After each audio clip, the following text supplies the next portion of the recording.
Hey, hunting family, you are tuning into the Tracks and Tackle podcast, brought to you by Menser Outdoors.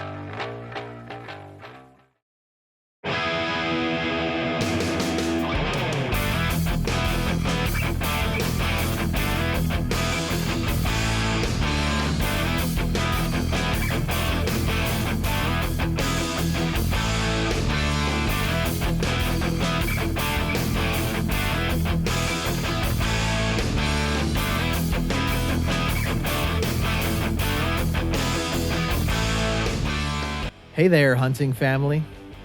As we wind down 2024 and we gear up for an exciting new year, I want to take a moment to reflect on all the incredible stories, experiences, and lessons we've shared on Tracks and Tackle this year.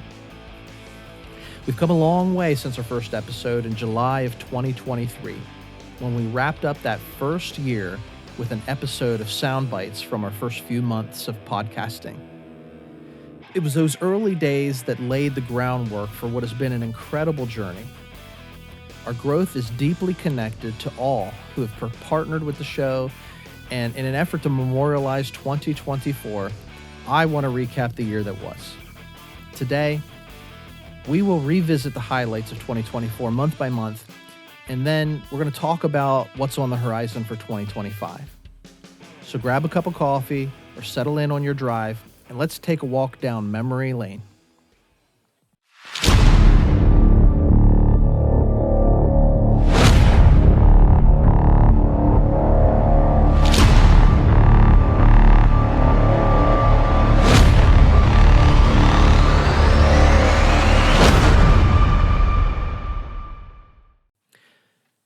In January, we started the year strong by diving into the art of European mounts. Brady and I shared stories from our 2023 deer season, and we discussed how these mounts not only preserve a hunter's memory, but they also honor the animal.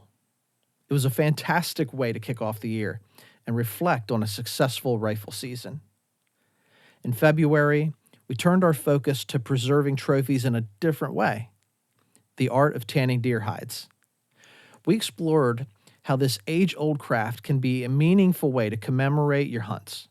Yeah, we once I got it, we got tan applied to it, and it was broken down a little bit.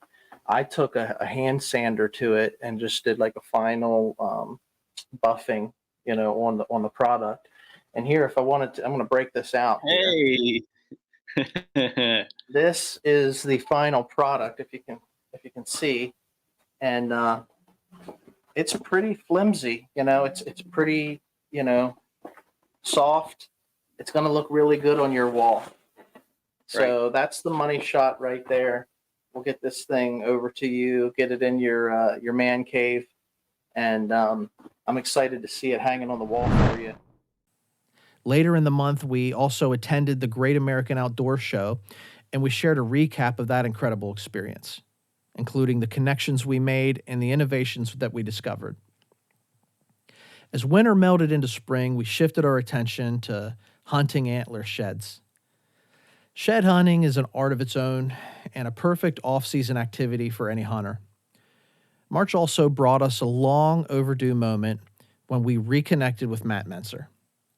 Together, we reminisced about the good old days, learning the art of hunting together as young men, and sharing early adventures with the audience. so we got it narrowed down to a woodlot that we've never hunted as a group, but we have permission to go in because we're sure this deer is in there. So Saturday morning, we saddle up. This is what we're going to do, guys. We can go to this point. Hopefully we find her this deer. This is the last ditch effort. She didn't even come hunting at this point. Like, she's so beside herself. She's ready to quit. She was done. She was done. She's wore out. She's not even coming hunting. She's not even getting her clothes on. And it wasn't a very large group of us that day, but so we're going over to this pine thicket, and the pine thicket's not even there anymore. It's been clear cut. It's gone. Let me just interject one thing, because it had snowed and then like freezing rain overnight. Yeah. And so like you had a good crust of ice on top of the snow. And so when we were walking, I mean, you were crunching through the ice. So Yeah. it wasn't like we had a good We weren't sneaking up on nothing. Right. Stealth tactics. Yes. Yeah. But we go on this hillside, you know, we don't know what to expect. We don't know what's going to happen.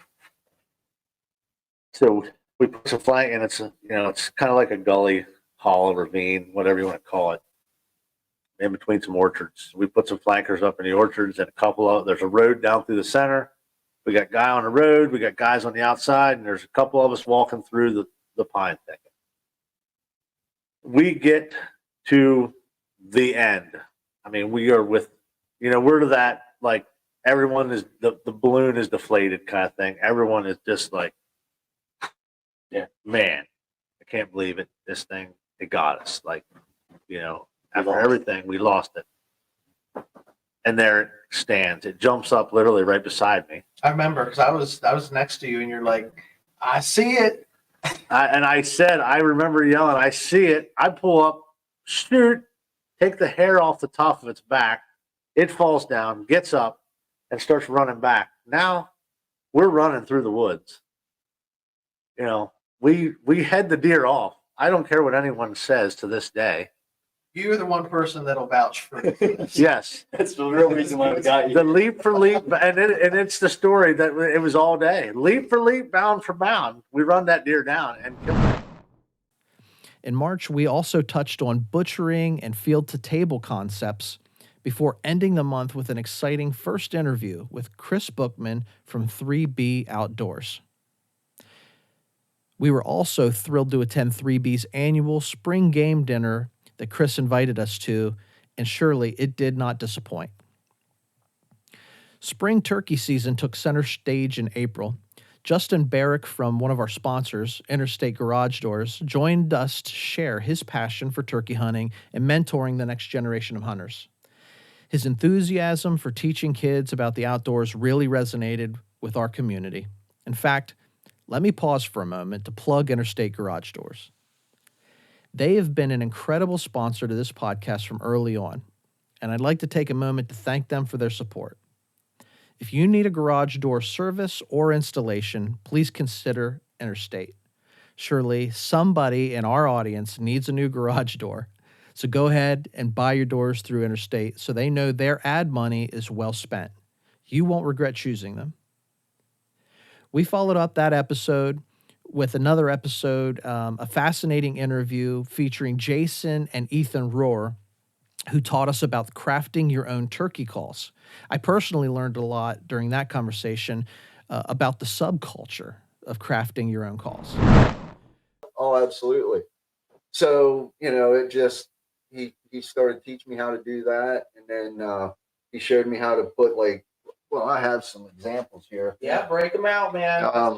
There's 3-piece bone call, just like what's in your arm, same things in a turkey. So fascinating to look at because, like we said, just such an art just to realize that, you got to process that. Yeah. And like I said, I think I look back as, like I was saying earlier about back in the Indian times, not that I'm no Indian, but I'm fascinated with all the history about, anything that I can find out about history wise when it comes to that. Like I've seen guys have pictures of wing bones they dug up, like artifacts that now they're not, of course, together. There's like maybe the midsection or like the end bell, but just to see that stuff is like just fascinating. And then this is an example of a what they call a Jordan style call. It's just 2 pieces of cane, pieced together, used 243 casing. Let's see that. And then a mouthpiece, which I use snow goose bone, which it makes just as good of a mouthpiece, if not better, in my opinion, than a regular hen bone. And these are more, I can get more of them than I can a hen bone. Right. I mean, a lot of these guys down south, they can't even get hen bones because they're not really allowed to shoot hens in the fall like we are here in Pennsylvania. Right. May saw us shift gears slightly as we explored social media strategies with YouTuber Ted Polanowski from Off the Hook Outdoors. Ted's expertise gave us a fresh perspective on leveraging digital platforms to grow our outdoor community and inspire others. really thinking the situation out and what you put on camera. I mean, because there's trickery on these TV shows. They film for a couple months before they have a TV show. YouTube, you're filming it and you either put it out there or you don't if you don't have the footage. And my style is, if I don't catch a fish during my segment or my video that I'm making, if you don't see me physically catching a fish with YouTube, nowadays they want action. They want to see all you guys shoot deer. If they could watch a video, of 10 minutes of kill shots on deer, and that's it, that's what they want to watch. Well, I wanted to put in my videos the teaching and like how the steps on how to get to that point. So if I'm out fishing and I'm not catching stuff, I explain to the camera, hey, weather, water temperature, water clarity, lures, what the fish are doing. I try to get all that information in that video if I'm not catching fish, because that's an information learning experience. Hey, it don't happen like on TV all the time. You don't catch 100 fish and the biggest fish in the lake every time you go out there. So my style is, it is what it is. This is how it really happened. Ted's a great guy, and he produces a real quality YouTube channel, so be sure to follow Off the Hook Outdoors and tell him the boys at Tracks and Tackle sent you. In June, we took the time to celebrate fathers and their role in fostering a love for the outdoors. Our Father's Day episode was a heartfelt tribute to dads everywhere who pass down the hunting traditions and values to their children. We had Justin Barrick return to the show in July for another insightful conversation, this time focusing on game recipes and prepping for the upcoming hunting season. His energy and expertise made this episode a listener favorite. Carnitas or something like that. I don't know what it is, but crock pot with the legs and thighs for like 9 hours or something like that. But they cook through stages. Like, you got to get through the rubbery, like there's a rubbery stage, and that's the problem. Like, you think you cook them long enough, they're still rubbery. That's why you chew on it. You never want to chew on it again. But you got to cook it. You got to keep going. You're not there yet. First time we made it, because I was like, I don't like throwing stuff away. There's got to find a way. Yep. So put in the crock pot, 8 hours, not done. 8.5, not done. 9, not done. 9 hours and 30 minutes. Like, it started to finally, but then what we do is we shred the meat off the bone, all the thighs and legs, and then dust it with flour and just flash fry it real quick in some oil. Okay. And then I don't know what recipe they do. What we do is we'll make rice. We eat a lot of rice, and then vegetables, cut up vegetables, peppers, onions, mushrooms, and stuff. And like, the girls will just eat it right, broccoli, make some broccoli. They eat it right like that. Now, I like Chinese food, so I'll make like an orange chicken sauce. Oh, that's put it over top of the rice and the meat. And it's fantastic.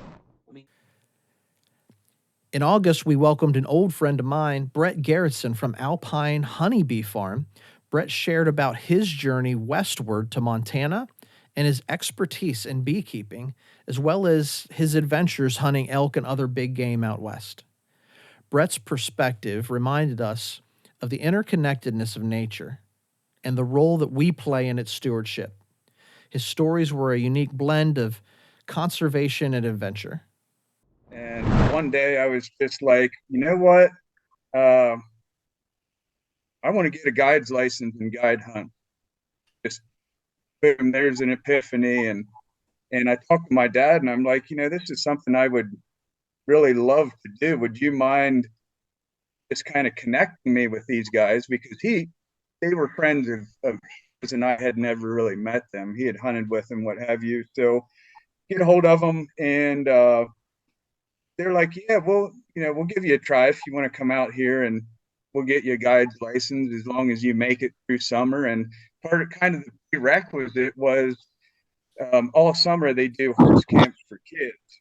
And so they bring kids up from Boise, which is in the valley, kind of the city. So they're bringing city kids up to the country, teach them everything about horses, how to ride, how to saddle. They stay in wall tents. You're out there, and in the national forest. So it's really cool setup. And, he said, you survive these kids, you learn how to ride, you learn the land, and we'll get you guide's license. So I show up, this is like May, and this is 2008. Show up in May and had ridden a horse once in my life, but I was so young that was kind of, when I had ridden, I didn't remember anything about it, or it was, just a trail ride where they sit you on the horse and you follow around. So kind of had to start from scratch with the horses, and made it through the summer, learned everything, learned, of course, the area by riding horses with all these kids and, doing pack trips and this and that. And then September rolls around and start guiding hunts, of course, archery, and then into rifle that year. And I didn't go back to PA until would have been about November. So lived in a wall tent from May through November that year out there in Idaho, and that planted the seed. After that, it was inevitable. I'm like, I'm going to be somewhere out here, and just don't know when or how it's going to happen. But that's in a nutshell how I ended up out west here. September was packed with excitement. We collaborated with Mike Beecham from Mountain and Marsh Podcast, diving into shared outdoor passions. Be sure to look him up and give his podcast a listen at Mountain and Marsh. Yeah. So, as far as where we do a lot of our hunting in Western PA, and so it's anything but flat. I like it up there. And there's some nice genetics, in the whitetails out there. But you gotta, sort of like you said, you gotta travel to get to the spot where there's, because it's still populated. And that's the thing with like South Pennsylvania, South Central Pennsylvania. Oh, yeah. It's too developed and too populated. But once you get up, northern PA, northwestern PA, even northeastern, I guess, you got a lot less population, and those state forests are really wide vast, open. Yeah. And one thing that it bugs the heck out of me, I've talked about on the podcast before, and I don't know if you guys saw the buck I killed last year with my bow, but that was at my house in Gettysburg. And I own 4 acres. I have about 2.5 acres of woods. It's enough to hunt. And when a buddy of mine found out that I was moving to Pennsylvania, he said, there's no big deer in Pennsylvania. And I'm like, there's big deer actually everywhere. Like, they just have to get old enough to get big. You got to let them go. And so what you're getting at is correct. There's too many people in South Central Pennsylvania to where, because it's a lot of overdevelopment and just tracts of farmland and small parcels of public land, the deer get eaten up because the hunters are always in there. They're always stressing them. They're always putting pressure on them. I killed a 4.5-year-old 10-point last year, off the ground with my bow at my own house. That is beautiful. He's probably 125, 130 with deductions. And there was a bigger buck running with him. And every year, because I live within Battlefield, right, there are these bucks that do get that old. Yeah, and it makes sense. I see them, and I know that there are these big mature. They're not just mature deer; they're big mature whitetails in my area. And so when people say that, I don't even really do it anymore. But I used to be like, check out my trail cam pictures. Yeah. Now I'm like, whatever, man. Just keep believing that, because it's everywhere. We have pictures of deer just below the PA line on a lease in Maryland that I hunt. Last year, the year before, and right now, like trophy class whitetails. Yeah. And but we've managed for a long time. But even that area is heavily pressured, and they're still getting that big. If you're okay with, like, if everybody was like, I know it's overpopulated with people here, but if we all just, I guarantee you, if you gave it 2 years off, you went into the woods around, you'd be like, oh, Yeah. Later that month, we heard an unforgettable tale from Perry, old Snakebite Hartman, who joined us to recount his harrowing timber rattlesnake bite and survival story. His tale was both gripping and inspiring, a true testament to the resilience of the human spirit. On the hike in, before I set up camp, I'm looking for water sources because I never carry water with me, only what I'm going to need on the hike in, and then I have a filter. So, and I know this area is thick with rattlesnakes. So I'm looking, as I'm walking, I'm scanning, keeping my eyes open. There was a water source maybe 1/10 of a mile from where I set up camp. So I walked back and I'm walking down to this little trickle of water and I'm looking, scanning back and forth, and I get to the water source, and I think, looking back on it now, I think I just let my guard down because I wasn't moving. And the other part of it was I had done this like a couple years previous, and I had run into a dark color phase timber rattler, and I didn't realize there is a yellow color phase that's more camouflaged. The dark color phase, it was in the vegetation, it just stuck out. Right. In fact, when I first saw it, I thought it was the cow pattern because that's what it looked like. It was coiled, and then I realized, wait a minute, I'm like 4 miles up in the mountains, like there's no cows around here. Sure. And I realized it's a rattlesnake. So this time I'm looking for something dark, like dark gray, almost black colored and not camouflaged. And so when I had a water bladder with me, and when I was going to bend down and try to scoop the water up, and then I thought it'll be better if I just step over and let it run into the bag. So I step over the water, and as soon as my leg hits the ground, I see the snake head just coming straight up at my shin. And, it's like they say, it happened so quick before I even knew what happened. I must have jumped back. Luckily, the snake recoiled. Because I said, if that thing had been hanging on, I didn't like snakes before this happened. Neither. I said, if this thing would have been hanging on my leg, I probably would have taken my pistol out and blown my leg off trying to get this thing off my leg. Right. Then as we eased into archery season, we hosted Darren Snow, representing Raised at Full Draw youth camps. Darren's dedication to mentoring kids in archery and outdoor education reminded us of the importance of passing on these traditions. His work truly embodies the spirit of Tracks and Tackle and inspires us all to invest in the next generation of outdoorsmen and women. Describe for me what a camp looks like.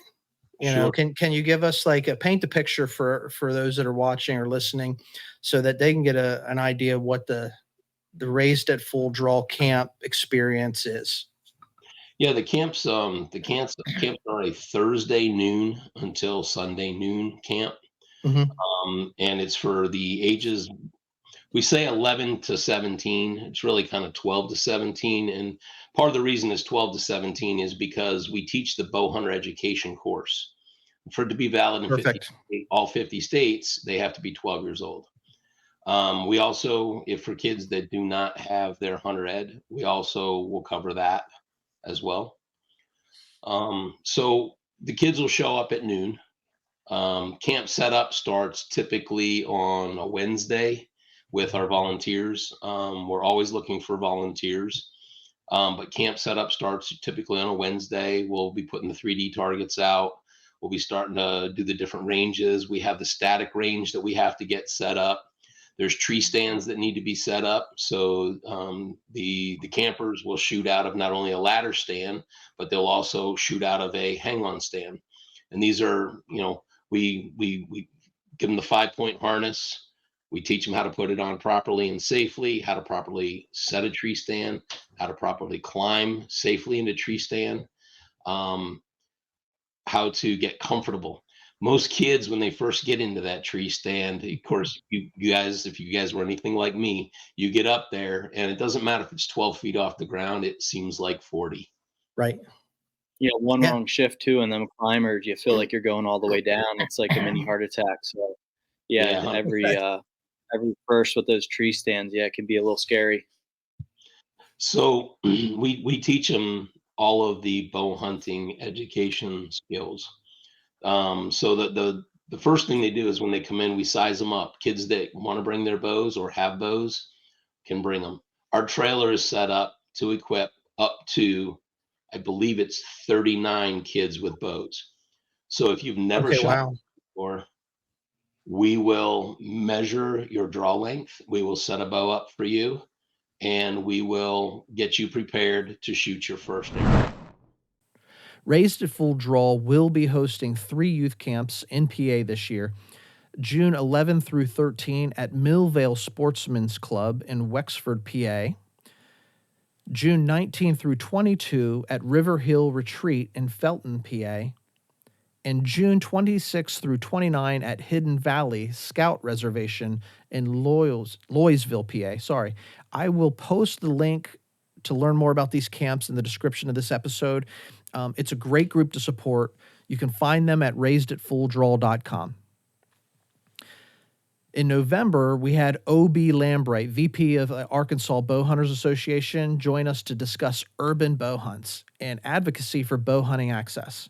What a great discussion where we covered everything from feeding the hungry to dog tracking. OB was a wonderful guest to the show. Well, let's get into it, Otis. Why don't you just tell me a little bit about the Bow Hunters Association down there in Arkansas, how you got involved, and I'll let you just give the overview of that mission of that organization. Yes, sir. Okay, so as I said, shooting the 3D tournaments, I got involved with the Arkansas Bow Hunters Association. They have the urban deer management. There's about 6 cities. We had 7. One of them broke off from us, I think a year or 2 ago. Hot Springs Village. I still hunt over there and everything, but getting into urban deer management, there's different cities will reach out to us. I'm coming into one of them right now. Russellville, Arkansas is one of our cities. But there's about 6 cities we still control the urban hunt zone. So if a city has a lot of deer auto collisions, and I went to Pope County, which is Russellville, I went to the Pope County dispatcher, 911 dispatcher, and got her to print me off deer auto collisions, and I marked every one of those where they were at. It's pretty interesting to see correlation of where these deer hit at, and the blocks of woods and hourglasses coming up, funnels coming across roads and stuff like that. But right. Anyway, these cities, if they have a lot of deer auto collisions, or if these nice subdivisions have a lot of landscape damage, they will reach out to Arkansas Bow Hunters Association. They have tried to, take tranquilizer guns and sterilize deer. That will never work. It costs about $1,500 a deer with man hours and all that kind of stuff. And as you can imagine, cops wondering, you have to, deer activity is a lot of times pretty high at night. So you'd be out there at nighttime with spotlights and tranquilizer guns, and the animosity there is toward a lot of police officers in this hour, which I appreciate. I appreciate law and order, but just saying that it could be a bad scenario. So the only real way to any city council all of them would agree to spay and neuter animals. You know what I'm saying? Spaying and neutering is awesome. You have to have some sort of way to control a population. The only way to control the population with a whitetail herd is euthanize. My little motto for my deal, licensed archery management, is sterilization by euthanasia. There's only one way to do it, man. And being that it was November, we also talked internally about rut hunting strategies. All right, hey folks, welcome back to Tracks and Tackle. We're going old-fashioned here. Got the Hollywood Horse and the Arrow Eagle checking in from the cabin. Been spending November up here at camp, and we broke out the old microphones, and we're just kind of going old school here, just hanging out on a rainy night at the cabin. How you doing, Hollywood? Doing good, man. It feels great to sit down on this nice, comfy love seat with my buddy here and, break out the camera equipment and, record a bit. But we got the wood stove going. It feels pretty good. I'm shedding some layers and finally starting to thaw out. It was a cold one this morning, so I know you had to work. I took some more time off, so I was actually up here a day before you. I had the wood stove going, let it burn out overnight because I wasn't going to be here. and worked my way to the top of the mountain where I froze. So you didn't really miss too much. Yeah, not much to report back other than cold and windy. Yeah, but November, it's here. You know, the rut's in, I would say, and we're just trying to spend as much time as we can out in these woods chasing the whitetails. We wrapped up the month with a major announcement. Chris Bookman and Matt Menser had agreed to join Brady and I as intermittent co-hosts of the podcast moving forward.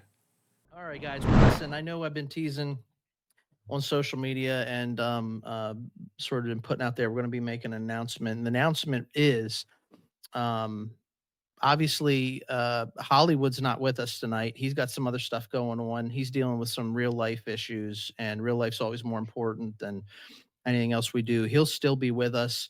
He's going to continue to co-host. And frankly, I think that the episodes where he hosts and he's asking me questions, we probably get better numbers on people listening and stuff. But he'll still be with us. But because he's not able to be with us as often and on the nights from scheduling, Chris Bookman with 3B Outdoors is going to be stepping into a co-host role here with Tracks and Tackle, and we're going to sort of have a partnership between Menser Outdoors and 3B Outdoors coming together, and because we have this common interest, right? We advocate for getting outdoors.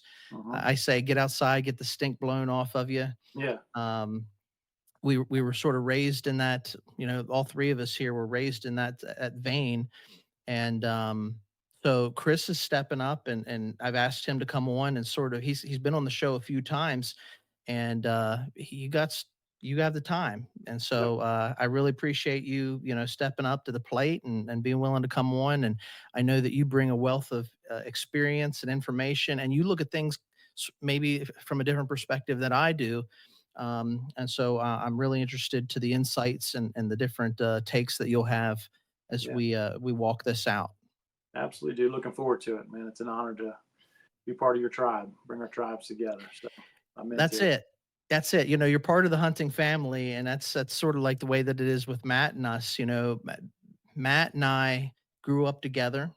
We're pretty much glued at the hip, as youngsters and until our, teenage years. And I grew up, I got married and moved to the next county over. And we spent, I don't know, maybe a decade and a half, 15 years where, he started a family and, I've got my family, and we might have lived 30 minutes apart, but we just didn't hang out anymore. And here recent, we've reconnected, and we're fighting for time to hang out together and for our families to know one another and things like that. So once you're on the show, you're part of the hunting family. Heck yeah. Yeah, I think you stopped at the house here one day, Ron, when you left your dad's, because I live next to your, I still live next to your dad, and my kids were like, "Who's that?" I'm like, "What? What do you mean you don't know who he is?" My son's 16, and my oldest daughter's 13, and then I got an 11-year-old, and they're like, "Who's he?" I'm like, "Wait a minute, you don't know who he is? Like, we're doing something wrong here." Yeah. We screwed up. Like, you got to know who he is, because that was a big part of my childhood. December brought us full circle with discussions on PA rifle opener and hunting traditions. Yeah, opening day stories. I have a few. I made it to my spot. Archery season, I was seeing deer pretty consistently there. It seems like it's a crossing point. Archery, I had issues whether there's a bench a little bit below and then basically the peak of the ridge they walk. So I had to pick my poison and commit. And there was sits that around 11 o'clock I would relocate because I saw a deer there, and then I'd be kicking myself because I saw it where I just had my stand. So the whole time I'm just wishing that I had my gun. Well, got my gun now. I had them patterned at around 7, 8 o'clock, but I was sitting there, nothing came through, but I'm like, I know some point they're going to be coming through here. But ultimately too, I'm thinking, well, it's rifle. There's more people out, maybe they switched up their patterns, but around 9 o'clock, here comes the herd. It's around 7 to 9 does. I was able to get myself positioned, get ready, and my suit and I was in my tree stand. It is a little bit mobility to adjust, because if normally I'm hunting on the ground, I'm able to use my knee to prop my gun on, but I was able to stand up and prop my gun against a tree and, let the gun crack on a really accurate shot. And it's really nice, especially the terrain that we hunt, whenever you squeeze that trigger and you see legs in the air. So I knew I didn't have to worry about tracking. And to cap off the year, we just had an amazing interview with Brian Farmer, representing the Hunt Michigan Collaborative. Brian's passion for uniting hunters in his region was a perfect way to end the year on a high note. And when it comes to exploring these ideas that can maybe even help some other communities, that's what we've been able to do. And we're happy to be able to share these ideas and models to be able to help other communities be better and make a difference. So our community has been very supportive of some of the ideas I've had. And I didn't want to go small deer management either. I think we want to go big and really make a difference, not just in Michigan, but how do we take the same model that we've created and spread this across the country? And it's something that that can really happen. And I'm excited about it. It's been an incredible year of growth and networking for us in 2024. I want to thank everybody who's joined us along the way. And I want to talk now about 2025. This year marks an exciting evolution for the Tracks and Tackle podcast as our hosting team grows. Joining Brady and me this year as featured co-hosts are Chris from 3B Outdoors and Matt from Menser Outdoors. And I wouldn't put it past this crew to have some other co-hosts pop in along the way either. We'll be alternating our supporting cast this year as we progress. Some of the episodes will feature all of us diving into big group discussion, while others will spotlight just a couple of us. This setup gives us the flexibility to bring you a variety of perspectives and stories from different corners of the outdoor world. And different perspectives matter because that's why we do our guest interviews. Every time we bring a guest on the show, we're doing more than having just a conversation. We're growing our hunting family. These guests are people who love the outdoors as much as we do. They bring fresh perspectives, valuable knowledge, and incredible stories to the table. And by sharing their experiences, they inspire all of us to deepen our connection to nature and to one another. Our mission this year remains the same. It's to promote the outdoor lifestyle. It's to celebrate the traditions that bring us together and to encourage others to join us in exploring the wild places we cherish. As we close the chapter on 2024 and we open the books on 2025, I want to thank each and every one of you for being part of this journey. Your passion, support, and enthusiasm for the outdoors are what makes Tracks and Tackle more than just a podcast. You've helped create a community, a hunting family, that's stronger than ever. Let's make 2025 another unforgettable year. Stay tuned, stay safe, and stay passionate about the outdoors. And remember, nature is our playground. If you've enjoyed the journey so far, don't forget to like, share, and comment on all of our content. Your feedback and engagement mean the world to us, and it actually helps grow our community. Join the conversation, share your thoughts, and let's keep building this amazing hunting family together. Until next time, happy hunting, my friends, and stay wild.